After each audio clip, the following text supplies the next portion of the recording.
అందరికి ముందు సంక్రాంతి శుభాకాంక్షలు. మళ్ళీ మీడియా ద్వారా పండగ తర్వాతే కలుస్తామేమో. సో మీడియా వారికి అలాగే తెలుగు ప్రేక్షకులకు సినిమా లవర్స్కి అందరికీ సంక్రాంతి శుభాకాంక్షలు. ఇక గుంటూరు కారం గురించి వంశీ ఇప్పుడే చెప్పాడు. 1 o'clock పడ్డ షోస్కి కొంచెం షోస్ అయిపోయిన తర్వాత మిక్స్డ్ రివ్యూస్ ఆడియన్స్ దగ్గరికి వెళ్ళి కానీ సోషల్ మీడియాలో కానీ చాలా మిక్స్డ్గా వచ్చింది. నేను 1 o'clock షో అయిపోయిన తర్వాత కూడా ఫోన్ కాల్స్ వచ్చిన దాంట్లో పర్వాలేదండి, యావరేజ్, 2-3 బాగుంది.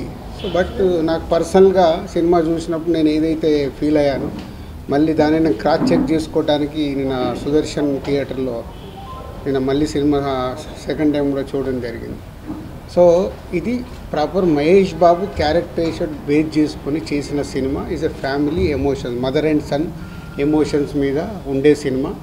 డెఫినెట్గా ప్రేక్షకులు షో బై షో ఎప్పుడైతే ఈ నెగిటివ్ వైబ్స్లో నుంచి, ఈ నెగిటివ్ రివ్యూస్లో నుంచి, నెగిటివ్ టాక్స్లో నుంచి అరే బాగాలేదంటే అని థియేటర్కి వెళ్ళినప్పుడు ఆటోమేటిక్ సినిమా బాగలేదనే మైండ్ సెట్తో వెళ్ళినప్పుడు సినిమాలో ఉండే విషయం మీద కనెక్ట్ అవుతే ఆ సినిమా ఆడియన్స్కి నచ్చి సినిమా స్టాండ్ అవుతుంది. ఎన్నో సినిమాలు చూసాం ఇలా, అవన్నీ బ్లాక్ బస్టర్ అయిన సినిమాలు కూడా ఉన్నాయి.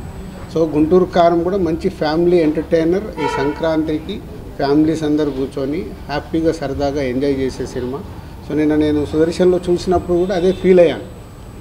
సినిమా త్రోట్గా ఎంజాయ్ చేస్తున్నారు. త్రివిక్రమ్ డైలాగ్స్ కానీ, మహేష్ బాబు గారి క్యారెక్టర్ కానీ, సో ఎండుకు లాస్ట్ మాస్ సాంగ్ దగ్గర నుంచి క్లైమాక్స్ వరకు ఎమోషన్స్ కానీ, ఆ మాస్ సాంగ్కి వచ్చే రెస్పాన్స్ కానీ అన్నీ చూస్తే ఇది పాజిటివ్ ఫిలిం. డెఫినెట్గా ప్రేక్షకులు ఈ పండగకి ఎంజాయ్ చేసే సినిమా. ఫ్యామిలీ ఆడియన్స్ అందరూ చూస్తారు, ఎంజాయ్ చేస్తారు. సినిమాకి మిక్స్ టాక్స్ ఇవన్నీ ఎప్పుడు పోతాయి? అల్టిమేట్గా కలెక్షన్స్ చూసిన రోజే, ఫైనల్ నంబర్స్ పండగ తర్వాత చూసిన రోజే సినిమాని ఎంత కలెక్ట్ చేసింది, ప్రీవియస్ మహేష్ బాబు సినిమా ఎంత కలెక్ట్ చేసింది, ఇప్పుడు ఈ మహేష్ బాబు గారి సినిమా ఎంత కలెక్ట్ చేసింది అనేది మీకు నంబర్స్ తెలిసిన తర్వాతే.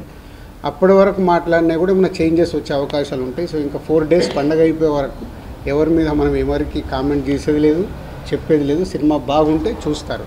బాగుండే సినిమా ఏ సినిమా అన్నా కానీ ఎవ్వడు ఆపడు, అది చరిత్ర. మళ్ళీ ప్రతి ఇయర్ సంక్రాంతి రాగానే మా అందరికీ వార్స్ జరగడం సర్వసాధారణం. ఎందుకంటే అల్టిమేట్ ఇది వ్యాపారం. ఇక్కడ ఎవరు శత్రువులు కాదు, మిత్రులు కాదు. ఆ సంక్రాంతికి వచ్చినప్పుడు ఇక్కడ బిజినెస్ ఛాలెంజెస్ ఉంటాయి కాబట్టి వ్యాపార పరంగానే చేస్తాము. రెవెన్యూ ఎంత ఇన్వెస్ట్ చేస్తున్నారు ప్రొడ్యూసర్ కానీ డిస్ట్రిబ్యూటర్ కానీ, ఆ రెవెన్యూ ఎలా తెచ్చుకోవాలని ప్రయత్నం చేస్తారు. ఈసారి కూడా అదే జరిగింది. ఇంకా 2 రోజుల తర్వాత ఈ టాపిక్స్ ఎవరు మాట్లాడరు. ఆఫ్టర్ 16, 17 ఓన్లీ మళ్ళీ ఎవ్రీ వీక్ సినిమాల గురించే మేమైనా మీరైనా ఫోకస్ చేస్తాం. Thank you.